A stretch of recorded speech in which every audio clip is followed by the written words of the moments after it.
When I talk about representation, I mean it every single fucking time I speak on it. 1 year, this kid right here that you supported for these last 12, 13 years, 1 year, 5 main event pay-per-views for Swerve Strickland.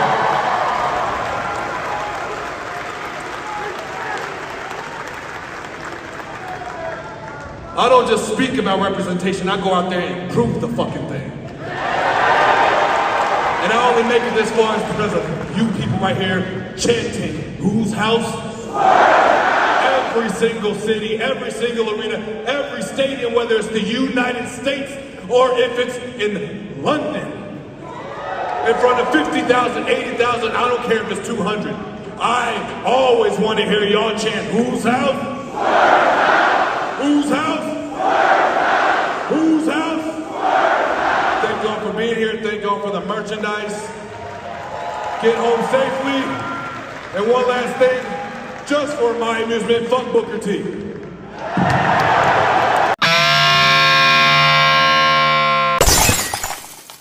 Hey, what's up, y'all? My name is Millennial Smart, and I'm bringing you the slop, the whole slop, and nothing but the slop.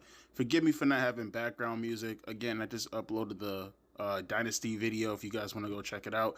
But I didn't have time to put background music because I just want to get this shit off my chest and go to bed. Yo, Swerve is a whole ass bitch nigga for that, bro. Like, straight up. He a bitch. Like, I don't know how else to say it, bro. Like, that's a hoe move. Like, that's, like, on some hood shit. Like, you a hoe for that. Like, real talk. Because you got Booker T, and Booker T straight explained himself, and you ain't say shit back to him as far as retorting. When he said that he confronted your ass at that fucking convention center or whatever bullshit y'all attended together, he confronted you like a real man, bro. He stepped up right to your face, and he confronted you on some real man shit. He told you everything as far as how he felt when you spoke on his name. You spoke on his name. He just gave basic general opinions. You spoke on that man's name in a disrespectful way. You disrespected him. And he stepped to you. And he confronted you on that disrespect. And you ain't do shit. You ain't do none of that at that point in time. But as soon as y'all miles apart, as soon as y'all fucking distant, you gonna start, and he did 2 things at once that pissed me off about this shit right here, bro. Because this is, again, I can't stress enough, bro. That's some woman shit, bro. You a big ass man acting that much like a hoe, bro. That's hoe tendencies right there. First off, the whole representation argument, bro. What you talking about? You trying to suggest Booker T representing black culture in what way? How is he not? In what way, bro? Been doing this before you were born. What you talking about? But put that to the side for a second. What you trying to say? Like, this dude's a whole fucking clown. So you can't confront the man as far as the points that he made, as far as you saying that him being okay with accepting Vince saying the N-word, out of context, by the way, because the way you presenting it, you trying to put a racial spin on it, when it's pretty clearly a fucking joke. The joke is he said it in front of a black man. No one really took it that serious back then. You know this. That was in, 2006? So, homie, you would have been like 16 years old around that time. You know how that context was referenced at that point. You just pick and choose what to be virtual about. I hate nigga shit like that, bro. That's, again, everything about what he said right here is straight beat, bro. I hate, because the thing is, maybe to a lesser degree, I can understand young cats, because they didn't grow up in that generation, right? They didn't grow up in the mid-2000s. I grew up in the mid-2000s. In 2006, I was 14 when you were 16. So I knew everything that you know. I was around the same things that you were around. But why are you bringing this up as if you trying to say, because the way I see this, the way I read this, I feel like you calling Booker T a coon. I feel like you calling him a house nigga. And it's like, in what way, bro? You mean to tell me that you can't figure out that he playing the game? Or is this just your way of purposely being disingenuous and trying to pretend that he is something that he is not, so you could spin a narrative to avoid any of the points that he mentioned on his podcast when he confronted you like a man? Because that's what it is. You running away from the arguments, you running away from the points that he made in his podcast, and you spin this narrative so you can put that out there so people can look at that and you can misrepresent everything Booker T said, because for you to even insinuate that, again, All you're doing, it's a word for that, but I can't think of it right now, man. Oh, poison in the well. There's a phrase for it in politics. It's called poison in the well, where you characterize your opponent in a certain way without having to legitimately attack their argument. It's bullshit. It's absolute bullshit. But put that all to the side also. Fuck Booker T. Fuck Booker T. Homie, you wouldn't even be here if it wasn't for Booker T. Like, that's facts. You think, and let me put it like this also, because I think people got the game all twisted. Yo, no disrespect to the OGs. No disrespect to Bobo Brazil.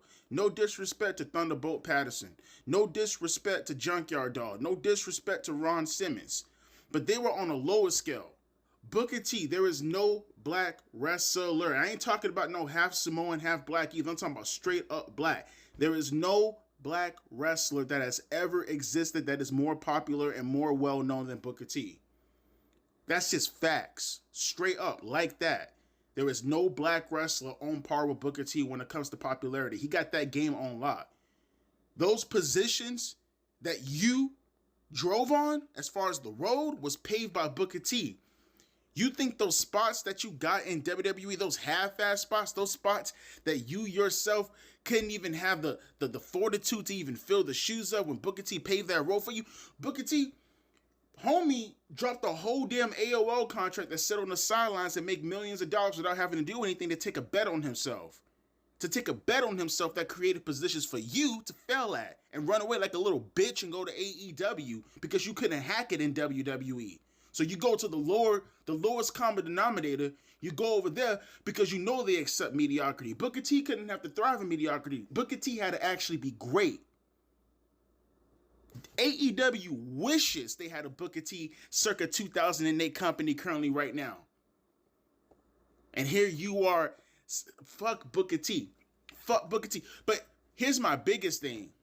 And this is out of all the whole shit he's did, out of all the whole shit he was spouting out of his mouth, again, my biggest concern, or my biggest problem, is why are you doing all that yapping shit miles away, cuz?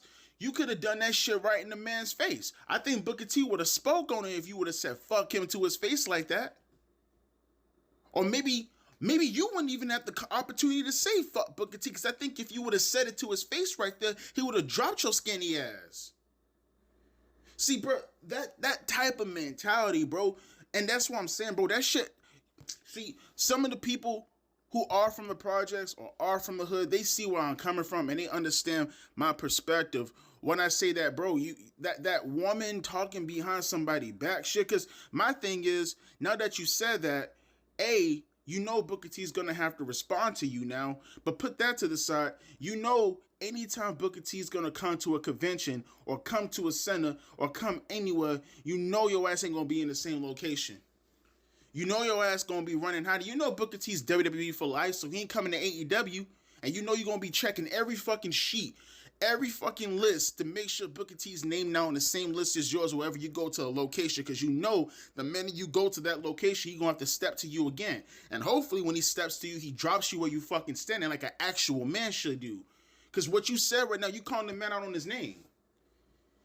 Not only are you saying fuck the man for no damn reason, but now you conflating and misinterpreting and misattributing a lot of factors that you know good and damn well ain't true, because you won't confront the man's points that he made about you a couple of days ago, actually. I see this, bro, and this is what I'm saying about young black men nowadays, man. And I know Swerve is a little bit older than me, but he's still young regardless, man. The mentality. I just got into a spat not too long ago with this cat on X, because somebody said something on the lines of, like, you know, black this, blackity black this, blackity black this. And Buddy, he's another black man. He jumped into the comment section. He's like, hey, yo, you don't speak for all black people, because I like to thrive on my talents. I can get where I can get without having to rely on my skin color to get me where I can get at. That's just me. That's all me. That's my talent.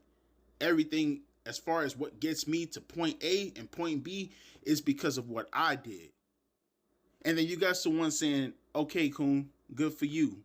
And it's like, bruh, that mentality right there, that right there is what makes me always say all that BLM shit It's a bunch of bullshit right there, bro. It's a bunch of bullshit. Fuck the statistics about 95% of homicides committed on a black man is by another black man. Fuck all that 13%, 55% bullshit, man. It's that kind of rhetoric right there that you staring directly at right now, bro. Whenever you disagree with a black person when it comes to that political bullshit because they need that as a peg to stand on because they can't get over with their own merits, they consistently go after other black people who want to stand on their own. You consistently hear these people always talking about blackity black this, black power this, all this race shit, but at the same time, they're the most hostile to other black people whenever they stand up for themselves and say, hey, I don't need all that race shit in order to get over. Like, y'all the main ones. Y'all talk about black power, but y'all go after black people the most when they disagree with you. And Swerve is no different. Make no mistake about it. If I remember correctly, when he won that World Heavyweight Championship or when he lost it, whenever that time period was last year, he said the same shit that I'm saying right now. And I defended him on that shit too. I defended him when he said it was all me. I don't need to be designed or defined as a black champion. I am a champion, some shit like that. Not speaking verbatim. A lot of black Twitter, because that's what they call themselves, because they want to actually divide themselves. Look at the irony of that, for example. A lot of black Twitter, in quotes, they denounced this clown. Said all kinds of things about him being a coon this and a house Negro that and all this other kind of bullshit. Uncle Ruckus this, Uncle Ruckus that, Uncle Tom, all this kind of stuff. Because he said he wanted to rely on his talents. And then look how the world spins around a complete 360 when it comes back in this motherfucker's lap right here. First person he takes down is another black man. And he does it in the most cowardly way fucking possible. Let me say this one more time. Homie, you step to Booker T's face. Or more importantly, let me reverse that. Booker T stepped to your face. You could have said all that rah-rah shit in front of his face. And you could have dealt with it like a man. But instead, you wait for you to get off camera. You couldn't even shoot on TV. You still would have been a bitch, but at least you would have addressed it where everybody could have heard you. You addressed it off air, miles away, knowing this man can't see you and you can avoid him as much as seemingly possible, bro. You're a clown, bro. You don't respect your elders. You don't respect your elder black man who paid the road for you. And on top of that, this could have been any nigga. It could have been a young nigga, could have been an old nigga. You a clown, bro. You a whole entire bitch, bro. Talk all that rah-rah shit when the man turned his back, but come on now, man. Clown world. Absolute clown world. But let me hear your thoughts down in the comment section below as far as this right here, man. Honestly, man, to be fair, I'll be real with you, man. When Booker T responds to this, he needs to do this in the most respectful way possible, man. Show this young man the right way. You don't even have to retort back with similar comments that he himself is throwing at you. Be the bigger man. Be the bigger man. Actually, you should talk about the conversation you had in detail with Swerve. I know he touched on it, but talk about it in detail and really expose that conversation. And let's hear some of the words that Swerve was saying when you had that conversation, because I want to see if he had that same exact, which he didn't, obviously. He didn't. But I'm curious as to what was the energy he had when y'all had that one-on-one conversation at that convention center a couple of weeks ago versus how his energy is right now. I guarantee you it's not the same way. Man, bro, typical internet warrior bullshit. But this time it's even worse. Because you know that man was in your face and you did nothing about it when you had the opportunity to do something about it. Straight up bitch, hoe, girl, woman bullshit, bro. But let me know your thoughts down in the comment section below in regards to how you feel about the topic. I got no respect for Swerve Strickland. I'm never going to respect that man. He don't have to care whether or not I respect him, but I'm telling you off rip, buddy ain't got my respect at all. None whatsoever. Deuces, P. Ice.